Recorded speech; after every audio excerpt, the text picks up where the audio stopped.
음성을 듣고자 기도하며 귀를 기울이시고 내 기도를 들어주신다네.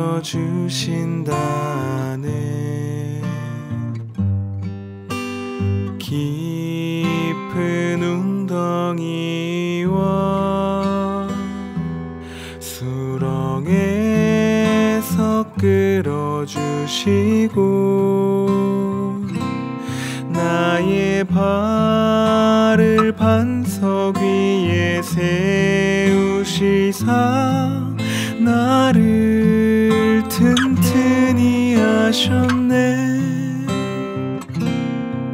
새 노래로 부르자 랄라라.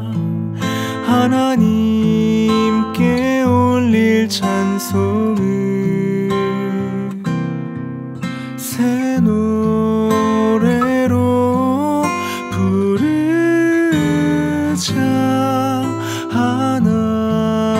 하나님의 사랑을 주를 의지하고 교만하지 않으며 거짓에 치우치지 아니하며 복이 있으리라. 여호와 나의 주는 크신 권능의 구주라. 주의 크신 권능으로 우리들을 사랑하여 주시네. 새 노래로 부르자 랄라라. 하나님께 올릴 찬송을 새 노래로 부르자. 하나님의 사랑을 새 노래로 부르자 랄라라. 하나님께 올릴 찬송을 새 노래로 부르자. 하나님의 사랑을 새 노래로 부르자 랄라라. 하나님께 올릴 찬송을 새 노래로 부르자. 하나님의 사랑을.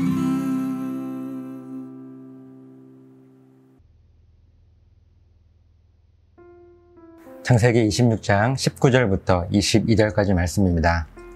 이삭의 종들이 골짜기를 파서 샘 근원을 얻었더니 그랄 목자들이 이삭의 목자와 다투어 이르되 이 물은 우리의 것이라 하매 이삭이 그 다툼으로 말미암아 그 우물 이름을 에색이라 하였으며 또 다른 우물을 팠더니 그들이 또 다툼으로 그 이름을 신나라 하였으며 이삭이 거기서 옮겨 다른 우물을 팠더니 그들이 다투지 아니하였으므로 그 이름을 르호봇이라 하여 이르되 이제는 여호와께서 우리를 위하여 넓게 하셨으니 이 땅에서 우리가 번성하리로다 하였더라.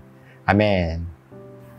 이삭은요, 이방 땅이었던 그랄에서 나그네로 살아가면서 큰 부자가 되었습니다. 하나님께서 이삭에게 복을 주셨다. 성경은 이렇게 기록하고 있죠. 그런데 그것 때문에 그랄 사람들이 이삭을 시기했습니다. 그리고 결국 이삭은 그랄 땅에서 쫓겨남을 당하게 됩니다. 그리고 그랄에서 조금 떨어진 그랄 골짜기에 다시 장막을 쳤습니다. 그런데 아버지 아브라함 때에 파놓았던 그랄 골짜기의 우물들이 모두 흙으로 막혀 있는 거예요. 그랄 사람들이 모두 다 막아놓은 것이죠. 그러면서 오늘 본문이 이어집니다. 19절입니다. 이삭의 종들이 골짜기를 파서 샘 근원을 얻었더니, 그랄 골짜기에서 이삭의 종들이 물을 얻기 위해서 땅을 팠습니다. 그리고 드디어 샘의 근원을 발견했습니다. 그런데 또다시 이삭에게 문제가 찾아오죠. 20절입니다. 그랄 목자들이 이삭의 목자와 다투어 이르되 이 물은 우리의 것이라 하매 이삭이 그 다툼으로 말미암아 그 우물 이름을 에색이라 하였으며, 이제 우물도 생겼고 조금 안정적으로 생활을 하려고 하는데요. 이삭이 파놓은 이 우물을 가지고 그랄 목자들이 찾아와서 자기 것이라고 이삭 목자와 다투는 거예요. 그래서 이 우물의 이름을 다툼이라고 하는 뜻을 가진 에색이라고 지었습니다. 그런데 이삭은 그랄 목자들과 싸우려고 하지 않았습니다. 피했어요. 그래서 다른 지역으로 가서 또다시 우물을 팠습니다. 21절입니다. 또 다른 우물을 팠더니 그들이 또 다툼으로 그 이름을 신나라 하였으며, 그런데 이삭이 장막을 옮겨서 다른 지역의 우물을 팠는데 그랄의 목자들이 그곳까지 찾아와서 우물을 빼앗으려고 이삭의 목자들과 또 서로 다투는 것입니다. 그래서 그 우물의 이름을 신나라고 불렀는데요. 그 뜻은 대적하다라는 의미를 가지고 있습니다. 그리고 이삭은 다시 지역을 옮기죠. 22절입니다. 이삭이 거기서 옮겨 다른 우물을 팠더니 그들이 다투지 아니하였으므로 그 이름을 르호봇이라 하여 이르되 이제는 여호와께서 우리를 위하여 넓게 하셨으니 이 땅에서 우리가 번성하리로다 하였더라. 아멘. 우물을 두고 일어난 다툼 때문에 어느새 그랄 땅에서부터 점점 멀어지게 되었습니다. 그리고 그곳에서 우물을 팠는데 이제 더 이상 그랄 목자들과 다툼이 일어나지 않았습니다. 그리고 그곳의 이름을 르호봇이라고 불렀고 그 이름의 뜻은요, 넓은 땅이라고 하는 뜻을 가지고 있었습니다. 왜 이곳을 넓은 땅이라는 뜻의 르호봇이라고 불렀는지 이삭의 고백을 보면 알 수 있습니다. 이삭이 우물을 파고 더 이상 그랄 목자들이 쫓아와 다투지 않게 되자 이 모든 것은 하나님께서 우리들을 이 넓은 땅으로 인도하시기 위함이었다고 고백하죠. 그래서 이제 우리들이 할 것은 이 땅에서 더 크게 번성하는 일 뿐이라고 이삭은 하나님을 향하여 고백합니다. 사랑하는 여러분, 오늘 본문에서 이삭에게 벌어진 일들을 가만히 보십시오. 우리가 살아가는 인생과 그렇게 다르지 않습니다.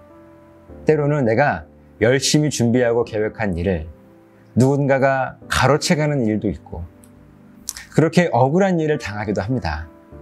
그리고 이제야 좀 안정되었다고 안심하고 있는데 또 다른 문제가 생겨서 어려움을 겪게 되기도 합니다. 한 번 겪게 되는 고난은 그럴 수 있다 생각을 했지만 또 같은 문제로 고난을 당하게 되는 경우도 있습니다. 그래서 내 잘못이 아님에도 불구하고 내가 모든 책임을 지고 물러나야 할 경우도 있고 손해를 봐야 하는 경우도 있습니다. 오늘 본문에 이삭이 그랬고 또 저와 여러분의 인생 여정 속에도 이와 같은 일들이 아마 적지 않을 것입니다. 비록 크거나 작거나 할 뿐이지 모든 사람들이 아마 동일하게 겪게 되는 일입니다. 그런데 이렇게 비슷한 상황을 우리가 어떻게 바라보는가 하는 이 관점은요, 모든 사람들마다 다 달라요. 오늘 이삭은 모든 문제의 끝에 이 모든 것은 우리를 이 넓은 땅으로 인도하시기 위한 하나님의 특별한 은혜였고 방편이었다고 고백하고 있습니다. 어쩌면 이삭은요, 충분히 자기에게 벌어진 이 모든 일들을 통해서 불평하거나 원망할 수 있습니다. 아니, 왜 자꾸 내가 파놓은 우물을 빼앗으려고 하는 거야? 에색에서 이제 그만 다투게 하려고 다른 지역으로 옮겼는데 거기까지 따라와서 왜 나를 힘들게 하는 거야? 도대체 언제까지 나를 괴롭힐 거냐고 그리고 이제는 다툼이 없는데 이 넓은 땅에서 도대체 어떻게 살라고 하는 거야. 이런 식으로도 바라볼 수 있는 상황 아니겠습니까? 그런데 이삭의 시선은, 이삭의 관점은 달랐습니다. 광활한 넓은 땅을 부정적인 눈으로 바라본 것이 아니라, 그래, 이 넓은 땅에서 이제는 내가 더 크게 번성하라고 하나님께서 나를 그 힘든 고난을 이기고 이제 여기까지 오게 하셨구나 라고 이삭은 고백하고 있었습니다. 이렇게 하나님의 사람이 문제를 바라보는 시선은요, 부정적일 수가 없습니다. 오늘도 분명히 우리들에게 크고 작은 여러 가지 문제가 여러분들에게 생기게 될 거예요. 그때 그 문제를요, 어떻게 바라보시겠습니까? 단순하게 긍정의 힘을 갖자고 말씀드리는 것이 아닙니다. 저는요, 세상 가장 안전한 하나님의 섭리를 우리가 잊지 말고 기억하자는 거예요. 그렇게 하나님의 섭리를 잊지 않고 기억하며 고백하게 될 때 이것은 우리들에게 온전한 신앙 고백이 될 것이고, 우리 하나님은 우리들의 이 온전한 신앙 고백을 받으시고 우리가 고백한 그대로 우리들의 삶 가운데 응답하시며 역사하시게 될 것입니다. 여러분, 이 믿음으로 오늘도 승리하시기를 예수님의 이름으로 간절하게 부탁을 드립니다. 기도하시겠습니다. 살아계신 아버지 하나님, 감사합니다. 우리들에게 이 땅 살아가면서 참 크고 작은 여러 가지 일들이, 어려움이 찾아오기도 합니다. 그때 우리들이 이 모든 상황들을 바라보는 시선은 다 제각각일 것인데, 어떤 사람들은 부정적으로, 또 어떤 사람들은 긍정적으로 볼 것인데, 단순하게 부정적으로 보는 것이 아니라 긍정적으로만 보자, 이 이야기를 하자는 것이 아닙니다. 어떻게 바라보든지 간에 하나님의 섭리가 어떠함을 우리가 기억하고 그것을 잊지 않고 살아감을 통해서 우리를 가장 안전한 섭리로 인도하고 계신 하나님의 섭리를 바라볼 수 있는 그런 영적인 눈을 갖자는 것입니다. 하나님, 이 믿음으로 오늘도 하나님의 인도하심을 경험하며 또 고백하며 살아갈 수 있는 놀라운 은혜를 허락하여 주시옵소서. 감사드리며 축복하며 예수님의 이름으로 기도드리옵나이다. 아멘.